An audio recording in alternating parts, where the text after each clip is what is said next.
I've always been an artist. I've always drawn since I was a little kid.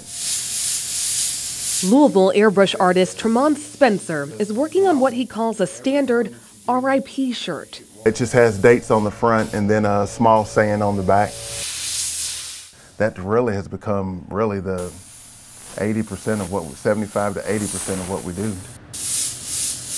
When people pick up their shirts and some people they tear up and they're happy and they're joyful, you can kind of feel like that, I don't know, maybe you gave them some sort of comfort. But that isn't why Spencer made this. It's an airbrush portrait of Robert Godwin, the Cleveland man gunned down Easter Sunday on Facebook Live.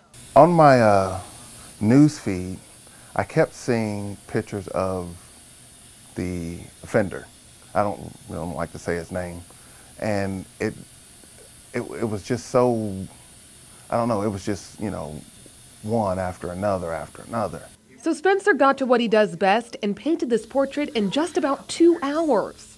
I don't know what it is, that expression on his face in this picture. I mean, you see a lot of things. You see how kind he is. You see that he's not an evil person. Spencer shared the portrait online, thousands of comments and hundreds of shares, finally catching the eye of Godwin's daughter in Cleveland. She put up this post trying to find the artist. When I first saw that painting, the first thing that came to my mind is that how it really captured my dad's spirit. You know, it just really, you know, rang so true of the humble and gentle man that he was. Within 24 hours, through the power of social media, Spencer and Godwin's daughter connected. You know, I said we would pay for it just, you know, to have it. Spencer refused the money, but Godwin's daughter did give him the one thing he wanted. And she texted me her address, so tomorrow morning it goes in the mail.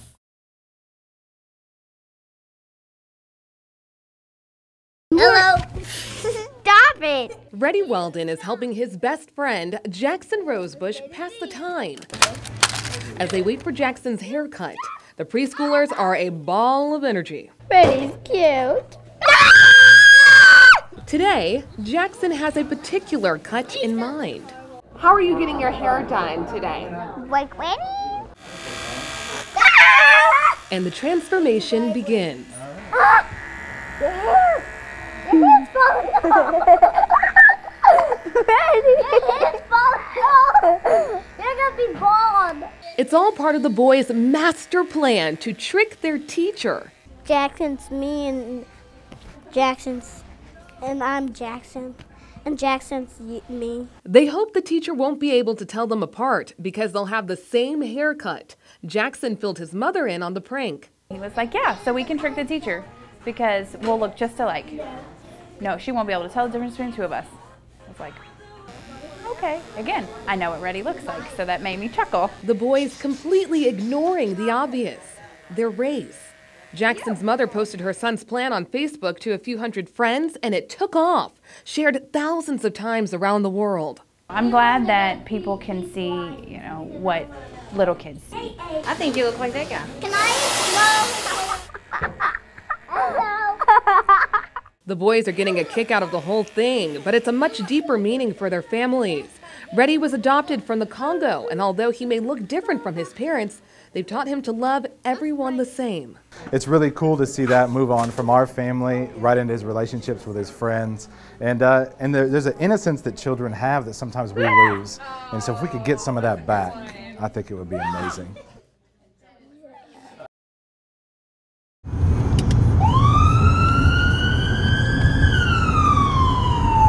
Stop reaching, dude. I'm not Stop reaching. Don't even do it. Aside from the drugs, crystal meth, It's meth. there's another thing infiltrating Louisville streets. We're not out here looking for piddly warrants. We're out here looking for guns, okay? They are finding them. The AR-15s, the AK-47s, Glock, Ruger, Sig Sauers. More often than ever before, they're finding themselves face to face with these guns in the wrong hands. It makes things dangerous for everyone. Since September 2015, LMPD's 9th Mobile Division has seized more than 1,200 guns. 44% of those were off convicted felons. Nearly 200 others stolen. The division's Major Billy Hibbs says criminals now seem to have acquired a finer taste when it comes to their new weapons of choice. something that didn't used to be the case. We saw a lot of weapons that were inexpensive, they were cheap, they weren't in the best condition. We're seeing really high quality, strong, effective weapons. It's Seiko compared to Rolex. It's which one you want to go with. They're not just seeing higher priced weapons, but also some that were never on the radar before, like this shotgun with a collapsible stock, making it easier to hide, or this Mac 11 submachine gun. Major Hibbs says they've seized several of the so-called cop killer guns, small, easily concealed handguns that frequently use bullets that can pierce right through a vest. So as we enter a situation, we understand what possibly could be there. We're gonna get this car. For days, we rode along with the 9th Mobile. We learned just how much they use the element of surprise. And the vehicle's pulled in and the rear of the vehicle's facing the building. From surveillance, hunkering down in different parts of town, to searching in places one might not expect. That's an untold amount of bullets that are not being casted out in your community. There is one other thing Hibbs has noticed. All the good people who don't want to live in fear starting to step up. They may not show it while we're involved in something, but we're getting the thumbs up, we're getting the thank yous that are, low tone, and we're also getting a lot of information, which is a beautiful thing.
The fire spread so quickly. More than 50 firefighters pushing against the thick smoke and heat seeping through the building. Their strategy planned in 2 stages. We had to make sure that everyone was out of the building, and the fighting the fire became a bit of a secondary thing.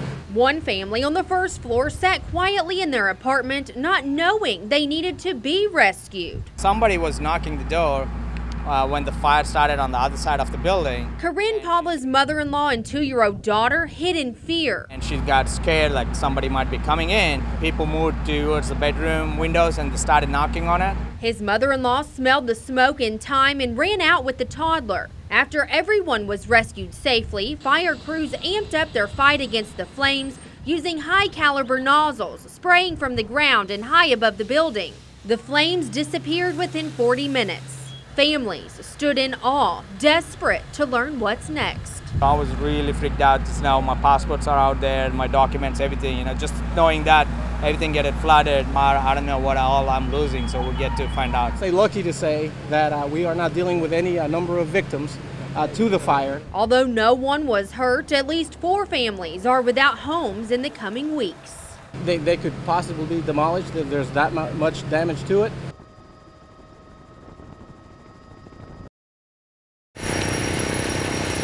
I'm kind of shooken up a little. We didn't think it was going to be this big at all. When a McDonald's customer told employees she spotted a pile of mulch smoldering outside the restaurant, these employees had no idea it would set fire to the entire building. Still, they jumped into action. We've got the fire extinguisher and we got Missy as well, and it just the fire extinguisher wasn't doing anything. As smoke began filling up inside McDonald's, employee Justin Yeager got everyone out. I was pretty nervous, but at the same time, level-headed. I just wanted everybody to get what was important. People are important. Get out of there. Elizabethtown and Radcliffe firefighters battled the fire for hours, but the heat starts taking its toll. We've had one transported to Hardin Memorial Hospital. His condition is unknown right now. I think he's okay. I think he just got overcome a little bit from the smoke along with the heat. The wind even sent flames and ash to a nearby parking lot, starting another small fire. Volunteers helped keep firefighters cool with fans and water. The gesture overwhelming for McDonald's staff. The community did come behind us. You have customers saying, you know, we're sorry this happened. We're very touched by the people that have come out to support the first responders and support us. Though they all escaped, McDonald's employees still have some concerns, each other.